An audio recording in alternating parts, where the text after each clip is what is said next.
આજે નવો એક્ટ લાગુ થવા જઈ રહ્યો છે, તેનાથી શું અસર થશે અને ગુનાહિત પ્રવૃત્તિ જે સાયબર ક્રાઇમમાં થાય છે તેના ઉપર કેવી રીતે નિયંત્રણ આવી શકાય? વેલ, આ જે એક્ટ છે, જે ધ ટેલિકોમ્યુનિકેશન એક્ટ 2023 તરીકે પ્રસ્થાપિત કરવામાં આવ્યો છે, તો આ એક્ટથી આપણે એમ કહી શકીએ કે ટેલિકોમ્યુનિકેશન જે આપણું ક્ષેત્ર છે તેને આખું મોડર્નાઇઝ કરતું આ એક પ્રયાસ છે ગવર્મેન્ટ દ્વારા, કે જેનાથી આપણું 138 વર્ષ કે તેનાથી પણ જૂના જે ટેલિગ્રાફિક અને ટેલિકોમ્યુનિકેશન રિલેટેડ કાયદાઓ હતા તેમાં ઘણા બધા ચેન્જીસ આવે છે.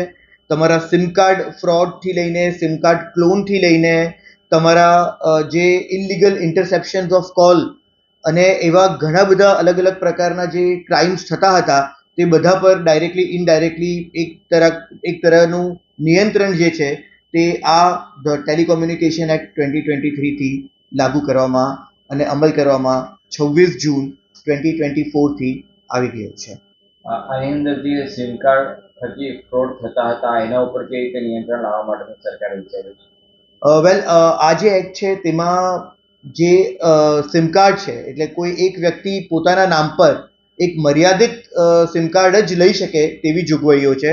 અગર આપણે થોડુંક વધુ ડિટેલમાં વાત કરીએ તો આપણે એમ કહી શકીએ કે હરેક વ્યક્તિ પોતાના નામ પર વધુમાં વધુ 9 સિમ કાર્ડ લઈ શકે છે.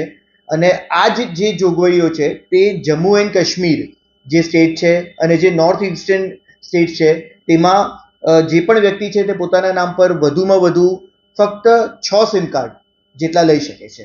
જી. બીજું શું છે આની અંદર? કોનો નંબરથી કોનો યુઝ કરી શકે છે? વેલ, અગર તમે આ જે જોગવાઈ છે સિમ કાર્ડની મર્યાદાની તેને અગર તમે એક્સેપ્ટ નથી કરતા કે એને અગર તમે વાયોલેટ કરો છો તો 50,000થી લઈને આપણે એમ કહી શકીએ કે 2 લાખ સુધીનું ફાઇન થઈ શકે છે, કે જેમાં તમારી પહેલી ફેરી જ્યારે તમે કંઈક આ ભૂલ કરો છો તો તમને 50,000નું ફાઇન ઇમ્પ્લિમેન્ટ કરવામાં આવે છે. અને અગર તમે રિપીટેડ ઓફેન્ડર છો તો તમને 2 lakhs લગીનું જે ફાઇન છે કે પેનલ્ટી છે તે તમારા ઉપર ઇમ્પોઝ કરવામાં આવી શકે છે. જે ઇન્ટરસેપ્ટ અને કોલ રેકોર્ડિંગની પણ સમસ્યા ઘણા લોકો ફેસ કરતા હોય છે, તો એના માટેની શું જોગવાઈ છે? વેલ, આમાં ઘણી બધી ફેરી એવું પણ થતું હોય છે કે તમે તમારો જે સિમ કાર્ડ છે તે કદાચ તમે તમારા કોઈ ફેમિલી મેમ્બરના નામનું સિમ કાર્ડ તમે યુઝ કરતા હોવ છો, ક્યાં તો તમે તમારા કોઈ રિલેટિવ હોય યા કોઈ થર્ડ પર્સન, ઘણી બધી ફેરી તમે ડિસેપ્ટિવ રીતના તમે જે લોકોના સિમ કાર્ડ તમારે યુઝેજમાં લો છો અને પ્રેક્ટિકલી એ સિમ કાર્ડ હોય છે કોઈ બીજાના નામનું, તો આવા બધા કેસીસમાં અગર આપણે વાત કરીએ તો થોડુંક ગંભીર પ્રકારનો આ ગુનો બની જાય છે અને 50 લાખ સુધીની આમાં પેનલ્ટી તમારી ઉપર ઇમ્પોઝ કરવામાં આવી શકે છે. અને તમારું જે ફાઇન છે તે 3 વર્ષ સુધીનું તમને ઇમ્પ્રિઝનમેન્ટ પણ આમાં થઈ શકે છે. સો આ જે પ્રકારના ગુનાઓ છે તેને સરકાર થોડી ગંભીરતાથી રહી છે. વેલ, આટલું જ નહીં, બટ આપણે એમ પણ કહીએ કે ઘણી બધી ફેરી તમારા ફોનમાં કમર્શિયલ મેસેજીસ આવતા હોય છે, એડવર્ટાઇઝમેન્ટ આવે છે જે તમારી પરમિશન વગર તમને ડાયરેક્ટલી ઇનડાયરેક્ટલી કંપની દ્વારા હેરાન કરવામાં આવતા હોય છે અને તમને વારંવાર રિપીટેડ ફોન્સ આવતા હોય છે લોન માટે કે અલગ અલગ પ્રકારના. ઘણી બધી ફેરી તો તમને ટાર્ગેટ કરીને અમુક સ્કેમ્સ પણ કરવામાં આવી રહ્યા છે. તો આ બધા જે કમર્શિયલ મેસેજીસ છે કે જે તમારી પરમિશન વગર તમારી ઉપર ઇમ્પોઝ કરવામાં આવે છે, તો આ બધા મેસેજીસ ઉપર પણ આપણે એમ કહી શકીએ કે 2 lakhs સુધીનું જે ફાઇન છે તે જે બી કંપની છે તેની પર થઈ શકે છે.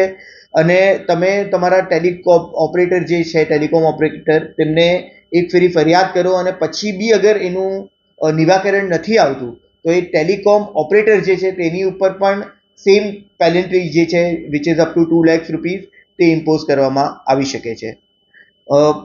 વેલ, ઘણી બધી ફેરી એવું પણ થતું હોય છે કે તમારા જે ફોન છે તે તમારા પરમિશન વગર રેકોર્ડ કરવામાં આવે છે. તો આ બધા કેસીસમાં ઇટ ઇઝ વેરી ઇમ્પોર્ટન્ટ કે as per article 21 of Indian constitution આ આપણું રાઇટ ટુ પ્રિવસી છે.